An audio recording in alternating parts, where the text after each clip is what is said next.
So the final Everest numbers are in, and we have a very special thank you to some of the people who make everything Everest possible. I'm Ben Ayers, and this is your Everest.Live Daily Dispatch for May 3rd. I'm here in Lobuche, and today we heard from the Nepali government, the Department of Tourism, about the final numbers for Everest permit. They won't be giving out any more permits now, so this is what we've got.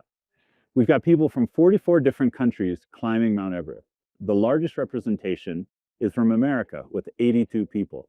Following that, we have 75 Indian and 64 Chinese climbers. Those are the major countries, but then there's a huge representation all across the board. We have 25 Russian, 12 Ukrainian, 28 Brits, 1 Italian, 1 Pakistani, and 13 Australians, amongst many more. If you want to know how many people from your country are climbing Everest, leave us a note and we'll shoot you a message. So from those 44 countries, there's a total of 441 climbers on Mount Everest. This brought in about $4.7 million US in revenue to the Nepali government from permit fees. Interestingly, that's about 87% of the total mountaineering royalties for Nepal for this year so far. Interesting fact, though, a lot of people believe that trekking and climbing tourism is a major part of Nepal's economy. It is. It's a major source of foreign currency, but it's only about 2.4% of GDP. It's interesting. Now, often that explains why the Nepali government isn't super proactive about mountaineering regulations that might encourage more sustainability or durability for the industry. So we had a question from a community member named Graham Miller. He asked how many women are actually climbing Mount Everest this year. I looked up the numbers, and we have 79 women that are paying clients on the mountain. Out of 441, that makes about 18% of the total. It's a start. It's not bad. When you look at the Nepali climbers and high-altitude workers, the number of women on the mountain there probably rounds down to 0. I don't know of anyone working. We'll see if there's anyone there. We'll certainly let you know about it. So we're about a half a day's walk from base camp now, and this is marking the end of our long trek to get to base camp and the beginning of our coverage there. I do want to thank some of the unseen and unknown and often underappreciated or unappreciated workers that made it possible for us to get there. In particular, we had 2 porters working with us, Jiban and Kámì, and we also had our guide, Sabin. They walked with us every step of the way, carried way too much gear that we had, and more than that, they lightened our days. They became friends. They're people that we're going to be connected with for the rest of our lives.